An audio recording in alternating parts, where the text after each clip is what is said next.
இன்றைக்கி நம்ம ரவா கேசரி பண்ணுறோம். ஃபஸ்ட்டு அடுப்பு ஆன் பண்ணிக்கிறோம். ஆன் பண்ணிவிட்டு நெய் போட்டுறோம்.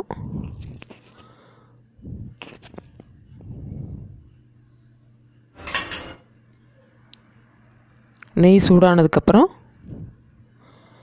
முந்திரி பருப்பு, கேஷ்யூவும் முந்திரியும் போடுறோம். அது நல்லா வறுத்து நல்லா வெந்ததுக்கப்புறம் வறுத்ததுக்கப்புறம் பிளேட்டில் போடுறோம்.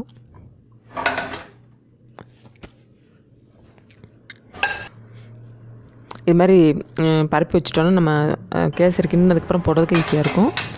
அதுக்கப்புறம் அதே நெய்யில் 1 கப் ரவா நான் எடுத்துருக்கிறேன்.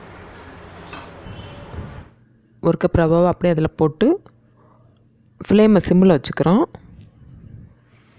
சிம்மில் வச்சுட்டு ஒரு 10 நிமிஷம் நல்லா வறுக்கணும். அதில் உள்ள நெய் ஃபுல்லாக அந்த ரவையில் ஃபுல்லாக இதாகி உள்ளே இழுத்துரும். அது வரைக்கும் நல்லா வறுத்துட்டு எடுத்துக்கிறோம்.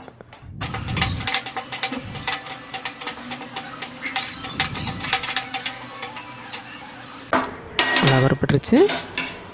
இப்போ வறுத்த ரவையை தட்டில் மாற்றி போட்டுக்கலாம்.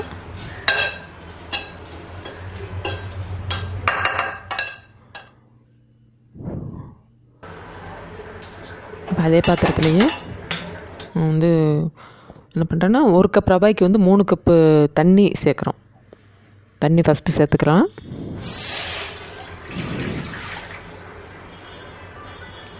இதில் கலர் பவுடர் சேர்க்குறோம்.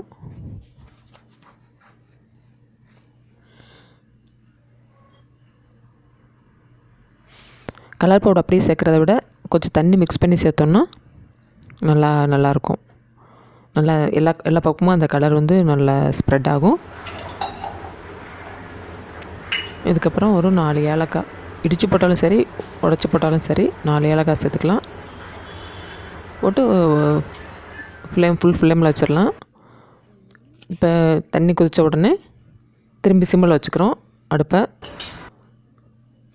சிம்மில் வச்சுட்டு ரவையை கொஞ்சம் கொஞ்சமாக சேர்க்குறோம். இதுக்கப்புறம் ஃபுல்லாக சிம்மில் தான் வச்சுருக்கோம். நல்லா கிண்டிகிட்டே இருக்கணும். அந்த உருண்டை கட்டுற மாதிரி இருக்கும். இருந்தாலும் நம்ம கிண்டிகிட்டே இருந்தோம்னா அது நார்மலாக வந்துடும். கிண்டிகிட்டே இருக்கும். ஒரு 3 to 4 மினிட்ஸ் நல்லா கிண்டிகிட்டே இருக்கணும். அந்த தண்ணியெல்லாம் மற்றி அந்த ரவை நல்லா கேசரி பக்குவம் வரும்.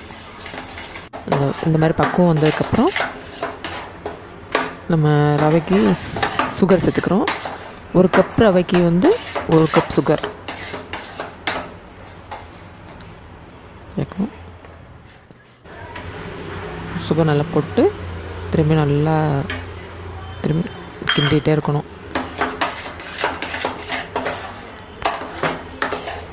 அடுப்பு லாஸ்ட்டில் வரைக்கும் சிம்மில் தான் வச்சுக்கிறோம்.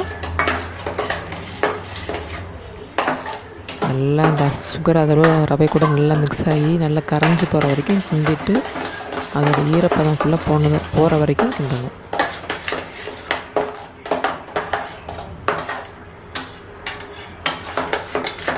நல்லா வந்துருச்சு.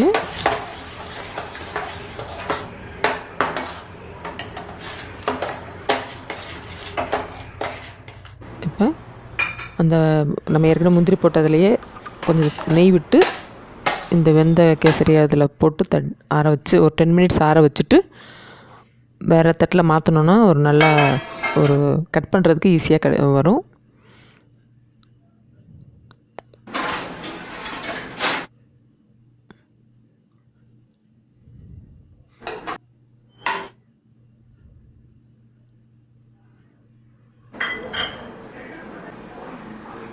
அழகாக நேர் கட் பண்ணி சர்வ் பண்ணுறதுக்கு எடுத்துக்கலாம்.